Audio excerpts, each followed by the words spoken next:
प्यारे बच्चों, हमारे चैनल पर आपका स्वागत है।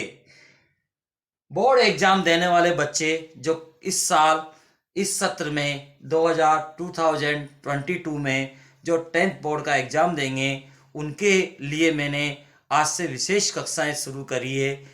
तो मैं आपको परीक्षा की तैयारी के लिए विशेष क्लासेस आपको मैं पढ़ाऊंगा, जिसमें आपको परीक्षा से संबंधित क्वेश्चंस के बारे में बताऊंगा। मैंने इससे पहले क्लास 10th के 2 वीडियोस डाले, जिसके अंदर मैंने आपको क्वाड्रेटिक इक्वेशंस के बारे में बताया था। आज मैं जो हमारे 4th चैप्टर था, है ना, क्वाड्रेटिक इक्वेशन द्विघात समीकरण था, आज मैं चैप्टर 1 के बारे में आपको बताने जा रहा हूँ, जिसके बारे में आपके क्वेश्चंस पुटअप होते हैं परीक्षा में। तो कैसे क्वेश्चन पुटअप होंगे आप देखना बेटा। तो हम इसकी तैयारी करेंगे और आप यहाँ देखेंगे। तो सबसे पहला चैप्टर है हमारे बेटा, हम फर्स्ट चैप्टर उठाते हैं, रियल नंबर्स, वास्तविक संख्याएं। रियल नंबर्स, वास्तविक संख्याएं। तो बेटा नंबर्स पढ़ने के लिए हमें पहले नंबर्स की जानकारी होनी आवश्यक है। तो आप बताइए बेटा, सबसे फर्स्ट नंबर होता है हमारे नेचुरल नंबर्स। कौन सा नंबर्स होता है बेटा? नेचुरल नंबर्स, यानी प्राकृत संख्याएं। कौन सा नंबर? प्राकृत संख्याएं। नेचुरल नंबर्स किसे कहते हैं? प्राकृत संख्याएं। Natural numbers which are used for counting, जो काउंटिंग करने में काम आती है, वो संख्याएं क्या कहलाती है बेटा? नेचुरल नंबर्स कहलाती है, अर्थात प्राकृत संख्याएं कहते हैं। वे सभी संख्याएं जो गिनती के रूप में काम में ली जाती है, वो सब प्राकृत संख्याएं कहलाती है।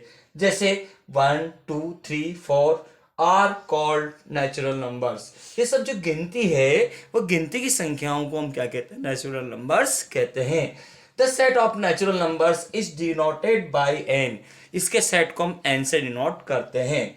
ठीक है बेटा। तो एन इक्वल टू होता है सेट। सेट को हमेशा मझले कोष्टक में यानी कि मीडियम ब्रैकेट में लिखा जाता है। ठीक है। 1, 2, 3, 4, 5 यानी डैश डैश डैश, यानी इनफाइनाइट तक, यानी काउंटिंग हम जानते हैं बेटा इनफाइनाइट तक होती है।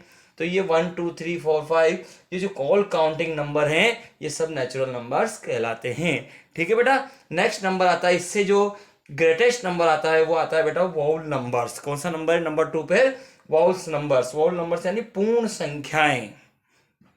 All natural numbers together with zero from the whole numbers. The set of whole numbers is denoted by W. W को हम whole numbers के नाम से जानते हैं। यानी कि बेटा इसका हिंदी अनुवाद क्या होता है बेटा?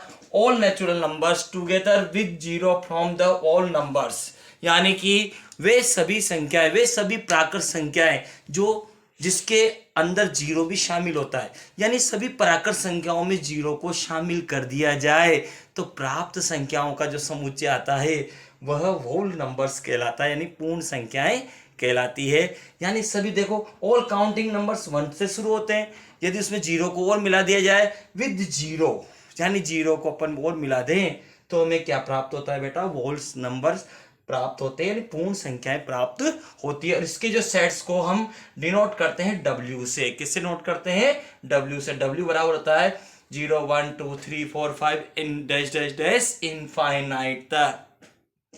नंबर 3 हम लेते हैं इंटीजर्स। इंटीजर्स होता है बेटा, नंबर फर्स्ट हमने लिया था प्राकृत संख्याएं, जिसे हम नेचुरल नंबर्स कहते हैं। नंबर सेकंड हमने लिया था बेटा वोल नंबर्स, जिसे हम पूर्ण संख्याओं का समुच्चय कहते हैं, वो जीरो से शुरू होती है। नंबर 3 पर हम आते हैं बेटा इंटीजर्स। क्या होता है बेटा? इंटीजर्स पूर्णांक संख्याएं। वे सभी संख्याएं जो जीरो से शुरू होती है, जिसके अंदर सभी पूर्ण संख्याएं आती है और सभी नेगेटिव संख्याएं भी आती है। यानी कि the collection of all whole numbers zero and negative numbers, यानी सारे नेगेटिव होल नंबर्स भी आ गए, जीरो भी आ गए और पॉजिटिव नंबर्स भी आ गए, सारे होल नंबर्स भी आ गए बेटा। ठीक है। Numbers are called integers. उन्हें हम क्या कहते हैं? इंटीजर्स कहते हैं। The set of integers is denoted by Z और आई। इसको हम किससे डिनोट करते हैं? जेड से या आई से डिनोट करते हैं। दैट इज जेड और आई इक्वल टू, सारे तो देखो नेगेटिव नंबर्स आ गए ना बेटा, सारे नेगेटिव ऑल नंबर्स आ गए, 5 4 3 2 -1 0 1 2 3 4 5 सारे, तो माइनस इनफाइनाइट से लेके प्लस के इनफाइनाइट तक जितने भी आपके नंबर्स हैं वो सब इसमें अंतर्गत आ जाते हैं बेटा, ऑल नंबर्स में आएंगे बेटा, ऑल नंबर्स जीरो भी होगा और नेगेटिव नंबर्स भी होंगे। ठीक है बेटा, आगे देखो नेक्स्ट नंबर्स आता है बेटा रैशनल नंबर, जो इन तीनों से बड़ा होता है। किन से? ऊपर जो हमने पढ़े उन तीनों से बड़ा होता है, वो क्या होता है? Rational numbers. उन ये तीनों इस रैशनल नंबर्स में समाये हुए होते हैं, यानी परिमेय संख्याएं। कौन सी संख्या है बेटा? परिमेय संख्या। परिमेय संख्या को पहले समझ लो, वे सभी संख्याएं जो p बटे q के रूप में लिखी जा सकती हो परिमेय संख्याएं कहलाती है। वे सभी संख्याएं जो p बटे q के रूप में लिखी जा सके परिमेय संख्याएं कहलाती है।